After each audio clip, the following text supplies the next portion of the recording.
Saya mau kasih tahu di sini ya, pertahanan itu pertama harus disusun secara mendalam, berlapis.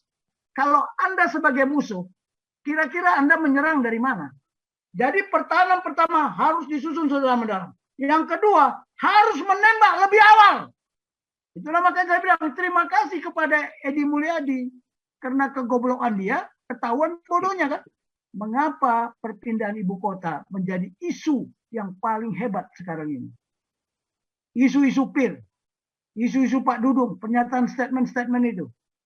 Ya, suku bangsa Dayak, Toraja, dan Batak, itu leluhurnya dari Cina sana kok.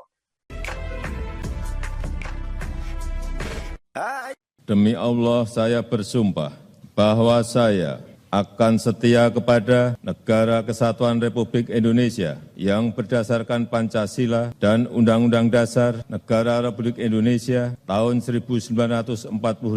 Gas, pol! Mohon maaf, saya menyampaikan agak pedas. Jadi begini, semua perang depend on deception.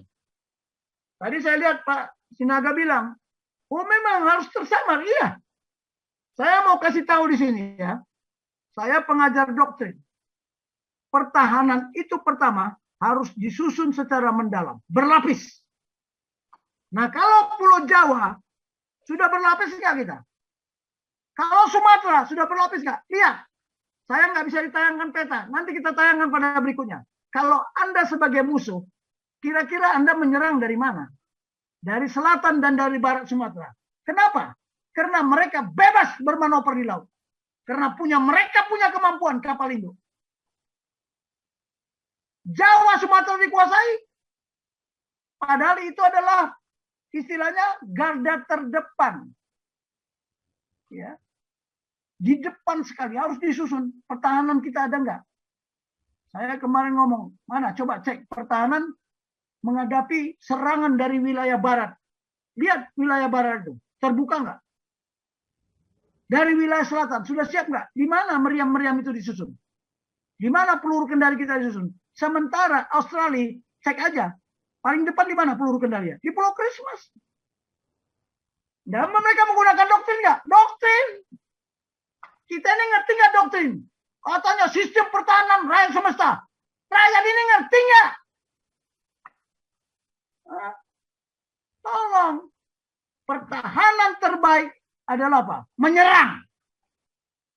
Itu ajaran doktrinnya. Jadi pertahanan pertama harus disusun secara mendalam. Yang kedua, harus menembak lebih awal. Apa gunanya disusun pertahanan kalau musuh lebih duluan menembak? Yang ketiga, pertahanan itu harus disusun secara keliling. Kalau Jakarta kelilingnya di mana loh? Kalau di Kalimantan, disusun pertahanan kelilingnya. Sumatera dulu, sebelah barat. Kemudian sebelah selatan, ya Pulau Jawa. Sebelah timurnya ada Sulawesi. Sebelah timurnya lagi ada Papua. Sudahkah disusun secara mendalam? Sudahkah senjata kita bisa menembak duluan? Yang ketiga, pertahanan itu harus disusun secara apa lagi? Saling bantu. Saling bantu. Yang keempat, tersamar. Yang kelima, harus saling apa? Satu komando. Nah, ada yang paham nggak di sini? Yang tentara aja di sini mungkin nggak paham kok. Tapi sudahkah disusun seperti itu? Tidak. Nah, lihat Jawa. Pusat kekuatan mereka bukan di ibu kota. Ya, coba di Jawa Barat pusat kekuatan Cilapa ada nggak? Di Jawa Tengah ada nggak? Di Jawa Timur ada nggak? Tetapi di Kalimantan ada nggak? Nah, disitulah alasan-alasan itu. Tapi mereka pasti tersinggung, iya. Tapi karena kebodohan mereka udah ngomong dulu. Strategi itu tidak boleh diinformasikan. Tidak boleh disampaikan. Ada yang rahasia, ada yang tidak rahasia. Yang rahasia tidak boleh disampaikan. Ketika yang rahasia ini disampaikan, artinya apa? Sudah menemukan informasi intelijen bagi lawan.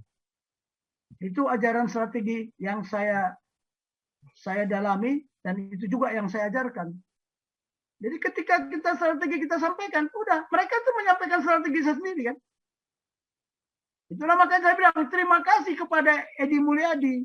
Karena kegoblokan dia, ketahuan bodohnya kan. Tapi kemarin kan ada komentar, aneh ya, kok Pak Tobing malah berterima kasih. Ya terima kasih. Ya, Dia terima menggiring kasih. dirinya sendiri ke jurang pembantaian. Hati-hati.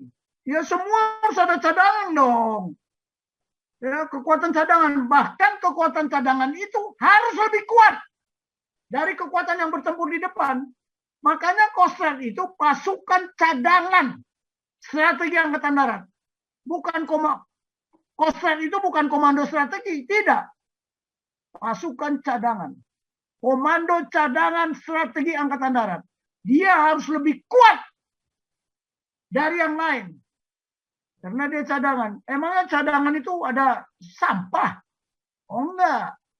Bukan. Cadangan itu harus lebih kuat. Nah itu yang saya mau sampaikan di sini ya. Tolong hati-hati. Yang namanya center of gravity. Yang mana pusatnya? Apakah kekuatan ekonomi kita bebas kita bermanuver? Oh tidak. Tapi justru kekuatan sosial budaya. Lihat ambalan. Begitu pasukan kita, bukan tentara yang ngomong. Kami siap rakyat Indonesia. Dikirim ke Kalimantan. Bingung kan?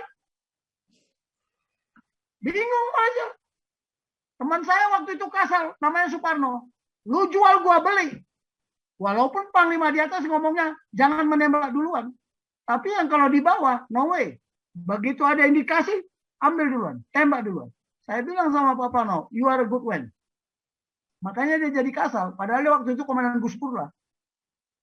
Nah, ini terkait malam ini kita membahas ya mengapa perpindahan ibu kota menjadi isu yang paling hebat sekarang ini. Isu-isu PIR, isu-isu Pak Dudung, pernyataan statement-statement itu. Ya hati-hati, itu namanya strategi. Halo. Kalau kita bicara Amerika ya mungkin kekuatan ekonomi. Tapi ingat, dia tidak pusat kekuatan pasukannya itu tidak di wilayah continental United States, malah di luar. Komando-komando gabungannya itu ada Nordcom, ada CENTCOM, ada SOTCOM, ada Indo-Pasifik.com. Ya, ada beberapa mereka. Lihat, ini beda, kita beda. Doktrin militer sama, tapi kan Indonesia bilang bukan negara agresor. Defense, doktrinnya itu defense, tapi defense aktif. Bukan defense pasif. Nah, sementara ini katanya kita defense aktif, tapi kita pasif.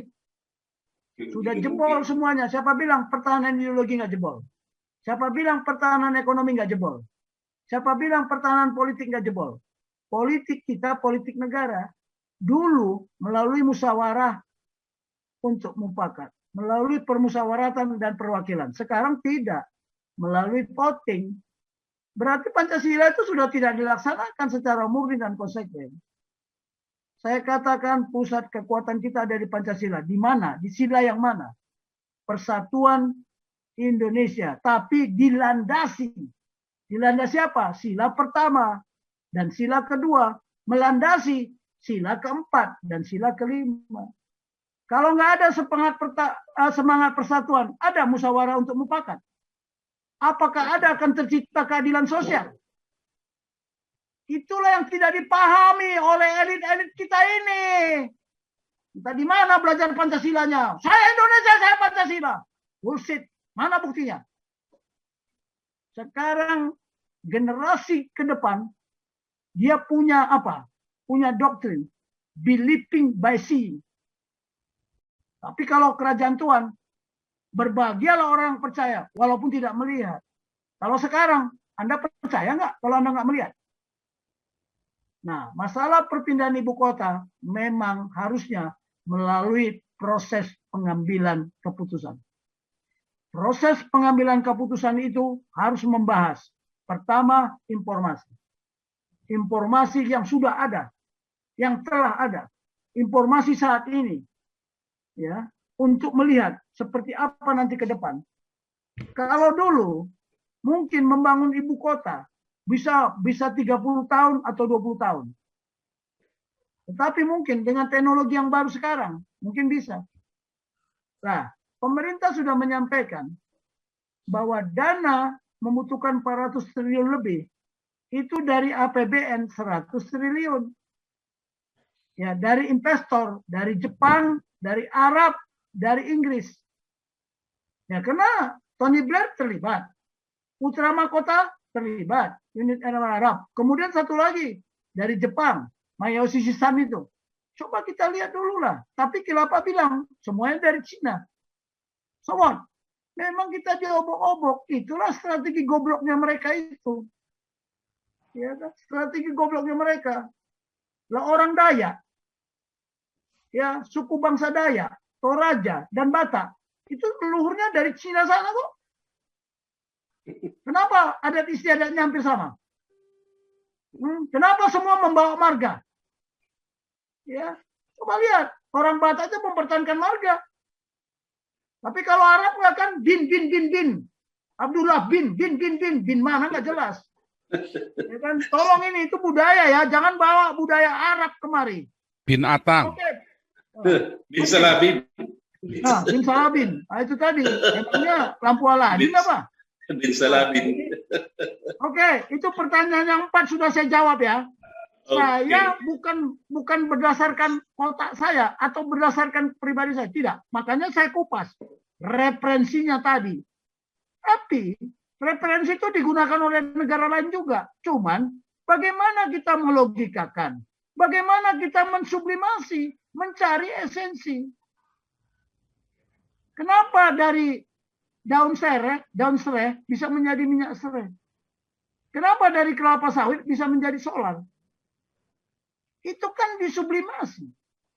Kalau dulu kita merebut kemerdekaan dengan angkat senjata, ya punya semangat merdeka atau mati.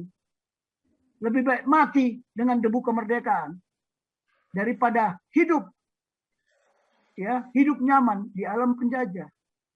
Tapi semangat kita masih ada nggak? Semangat merdeka atau mati masih ada nggak? Nggak ada. Ya kamu yang mati, saya nggak, kan gitu.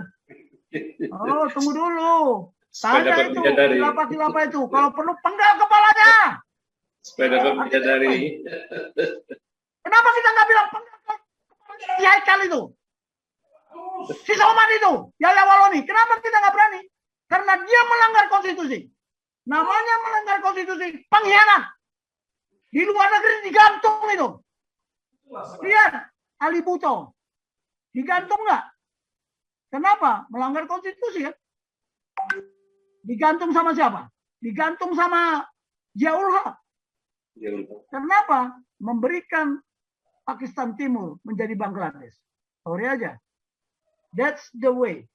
Nah, kita melihat Indonesia harus kita lihat paradigma kebangsaan kita.